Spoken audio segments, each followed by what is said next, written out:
नमस्कार, आप देख रहे हैं मार्केट्स का पंचनामा। मेरे साथ शरद दुबे। मैं लाया हूँ मार्केट्स का हाल। तो सबसे पहले बात करूंगा निफ्टी का। लगातार चौथे सेशंस में फॉल देखने को मिल रही है।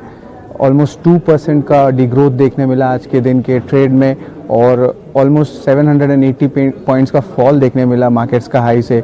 सेंसेक्स का भी ऑलमोस्ट 3000 पॉइंट्स का डिग्रोथ देखने मिला आपके जो मार्केट के हाईस में देखने मिले। ओवरऑल देखा जाए तो एडवांस डिक्लाइन रेशियो 1:3 बुल्स के तरफ ज़्यादा भारी हैं और आपके जो निफ्टी है, निफ्टी का जो मेन इंडेक्स है वो ज़्यादा गिरी है कंपेयर टू आपके ब्रॉडर इंडिसेस जो आपके स्मॉल कैप के इंडेक्स हुए या मिड कैप के इंडेक्स हुए।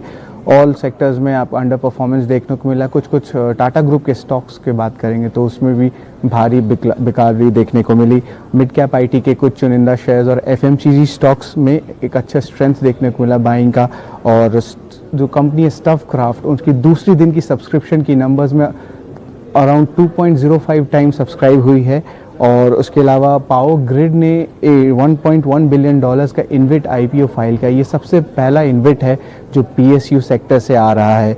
निफ्टी गेनर्स की बात करें तो आपके टेक महिंद्रा और विप्रो जो आईटी स्टॉक्स है वो टॉप गेनर्स में कहलाएंगे। और याद रखिएगा जो मिड कैप आईटी स्टॉक्स में जो बढ़ाव देखने को मिली है वो तब से हुई है जब से माइक्रोसॉफ्ट ने अपने एज्योर की नंबर्स घोषित किए हैं और एक अच्छा स्ट्रॉन्ग गाइडेंस दिया है आपके क्लाउड कंपनीज़ को। सो इंडियन कंपनीज़ जो हैं वो क्लाउड कंपनीज़ को, बाहर के कंपनीज़ को एक्सपोर्ट सर्विसेज देते हैं। उसके अलावा एसबीआई लाइफ और आईटीसी में भी स्ट्रेंथ दिखने को मिला दिन के ट्रेड में। निफ्टी लूजर्स में एक्सिस बैंक रहेगी और टाटा ग्रुप के टाटा मोटर्स और टाटा स्टील था। और बैंकिंग में आपके एचडीएफसी बैंक था और टाटा ग्रुप के टाइटन में भी भारी बिकरावली देखने को मिला। मिड कैप गेनर्स में एस्ट्राजेनेका फार्मा टॉप गेनर्स थे आपके निफ्टी मिड कैप 150 इंडेक्स में। और उनका एक्चुअली मेन रीज़न था कि फाइज़र के साथ उनका एक टाई अप हुआ है कि वैक्सीन ज़्यादा बेचे। और उसके अलावा गुजरात गैस, आवास फाइनेंसेस और सीजी कंज्यूमर इलेक्ट्रल्स में भी अच्छी बाइंग देखने को मिली। मिड कैप लूजर्स में बात करूंगा तो आईसीआईसीआई सिक्योरिटीज़ में, जिसमें रिजल्ट का इम्पैक्ट आया था और थोड़ी सी कम हुई थी एडवाइजरी रेवेन्यू उनकी और उनके टर्नओवर्स में भी फ़र्क पड़ा था। लेकिन ऑपरेशनली स्ट्रॉन्ग नंबर्स थे क्योंकि कस्टमर एडिशन बहुत अच्छा था। Kansai, Nerolac, LIC housing finance और मिंडा इंडस्ट्रीज़ में प्रेशर बना था मिड कैप स्पेस में।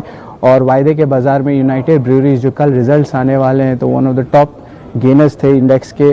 और उसके अलावा नाल्को ने अपने बाईबैक के बारे में कहा तो उसमें भी उछाल देखने को मिला स्टॉक में। और उसके अलावा कमिंस और कॉफोज भी ग्रीन में थे। और वायदे के लूजर्स की बात करें तो इन्फो एज जो तकरीबन 4.5 से 5.5% का गिराव देखने को मिला। उसके अलावा रियलिटी स्पेस से डीएलएफ में भी कट्स दिखे और श्रीराम ट्रांसपोर्ट फाइनेंस और औरोबिंदो फार्मा में भी सेलिंग देखने को मिली। मिड कैप आईटी गेनर्स की हमें बात किए थे तो एलटीटीएस, टाटा एल्क्सी और बिरला सॉफ्ट, ये तीनों स्टॉक्स तकरीबन 4 से 7% का ग्रोथ दिखाए हैं। और डायग्नोस्टिक्स के जो सेक्टर के दो स्टॉक्स हैं, मेट्रोपोलिस हेल्थ केयर और डॉक्टर लाल पैथ लैब्स, उनमें भी एक बढ़ाव देखने को मिला था। स्टॉक्स 3 से 5% ग्रो दिखाए थे। और उसके जो इंडस्ट्री लीडर्स है आज हमारे शोज़ में, सीएनबीसी आवाज़ में, उन्होंने मांग किया था कि एक आरएनडी हो, एक्सपोर्ट इंसेंटिव्स हो और पीएलआई स्कीम, ये सब की चर्चा हुई थी और ये इनके डिमांड्स थे बजट के लिए। और Q3 रिजल्ट्स रिएक्शंस में बहुत अच्छे पॉजिटिव रिएक्शंस हम लोग बात करेंगे। तो सबसे पहले बात करेंगे आपके कंजम्पशन स्पेस में इमामी की रेवेन्यू 14% ग्रोथ दिखाई, ऑलमोस्ट 934 करोड़ की। और मार्जिन्स में भी जंप हुआ 200 बेसिस पॉइंट्स का, 36.4% पे आया। डोमेस्टिक वॉल्यूम ग्रोथ की बात करें तो हायर एंड पे 13% पे आया। जो गाइडेंस एक्सपेक्टेड था वो ऑलमोस्ट 11 to 13% का था। रूरल मार्केट्स का आउट परफॉर्मेंस देखने को मिला। और जो ई कॉमर्स चैनल है वो सबसे इम्पॉर्टेंट पार्ट था, वो 3.5 गुना इंक्रीज़ हुआ इस क्वार्टर में ईयर ऑन ईयर बेसिस पे। और जो मॉडर्न ट्रेड है उस पर 51% ग्रोथ देखने को मिला इस तिमाही पे। हेल्थ केयर रेंज पे 38% का ग्रोथ, बोरो प्लस पे 21% का। और केश किंग का जो सेगमेंट है जो हेयर ऑयल का है वो 16% का है। उसके अलावा ज्योति लैब्स का भी बहुत एक अच्छा परफॉर्मेंस देखने को मिला। जो दो सेगमेंट परफॉर्म अच्छा किए थे, सबसे पहला था डिश वॉशर और पर्सनल केयर। एबिटा भी था एक हायर ग्रोथ पे देखने को मिली क्योंकि ऑपरेशनल एफिशिएंसीज हुई। और जो फैब्रिक केयर सेगमेंट है उसमें अभी भी थोड़ा वीकनेस देखने को मिल रहा है। एबिटा 20% अप था और टोटल इनकम तकरीबन 13% अप था। अब बात करेंगे मैरिको की, तो मैरिको की नेट प्रॉफिट परसेंट का ग्रोथ 13% दिखाया गया और रेवेन्यू में 16% का उछाल देखने को मिला। ओवरऑल अच्छे रिजल्ट्स थे और इंटरनल जो नंबर्स थे प्रिटी स्ट्रॉन्ग थे। रिकवरी देखने को मिली आपके हेयर ऑयल सेगमेंट में, और जो सफोला और फूड बिजनेस है, जो सफोला जो ऑयल का है, उनमें भी एक तेज़ी देखने को मिली है। और स्टॉक जो है आज ज़रूर रिएक्ट किया नेगेटिविटी, और थोड़ी सी प्रॉफिट टेकिंग हुई है। और मार्केट सेंटिमेंट के बारे में बात करेंगे और एमएसपी न्यूज़ की, तो एमएसपी में बढ़ाया गया है कोपरा का प्राइसेस, पर कंपनी खुद ही जो कोपरा के प्राइसेस थे वो एक ज़्यादा दाम पे बेचती थी, तो उतना इम्पैक्ट कंपनी को नहीं पड़ेगा। और डोमेस्टिक वॉल्यूम ग्रोथ 15% आई थी कंपनी की, और जो हमारी पोल हुई थी वो तकरीबन 10 से 12% की थी, तो एक अच्छा बीट देखने को मिला है।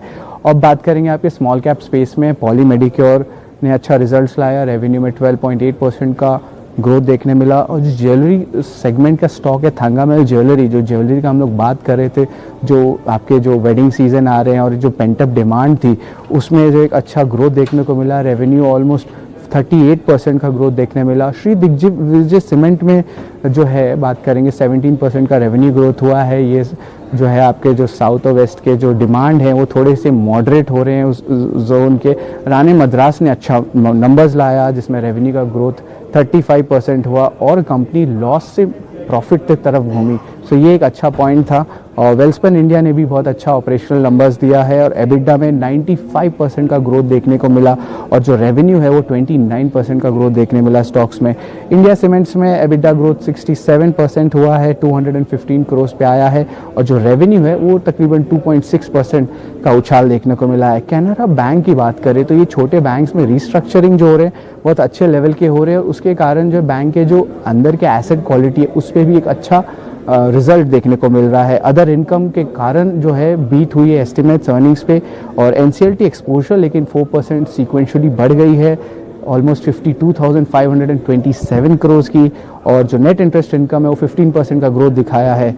और ये आज शाम को देर रात यूएस के टाइम पे टारो का नंबर्स आने वाला है। टारो सनफार्मा का आर्म है और उसमें 76.5% स्टेक है, और टारो का रेवेन्यू एक्सपेक्टेड है फ्लैट आएगा, ऑलमोस्ट $142.8 मिलियन। और याद रखिएगा कि जो मार्जिन्स है और जो रिकवरी सिक्वेंशली बेसिस पे, ये बहुत एक इम्पॉर्टेंट फैक्टर है ट्रैक करने के लिए, और आउटलुक हमेशा कॉशियस रहेगा इसके लिए, क्योंकि इम्पैक्ट आया है कोविड के कारण इस बिज़नेस में।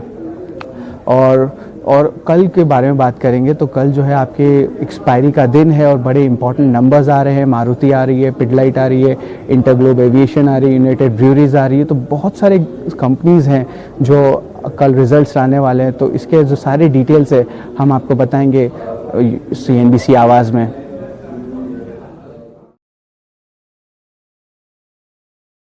फ्रेंड्स मिलते हैं अगले वीडियो के अंदर, जब तक के लिए गुड बाय।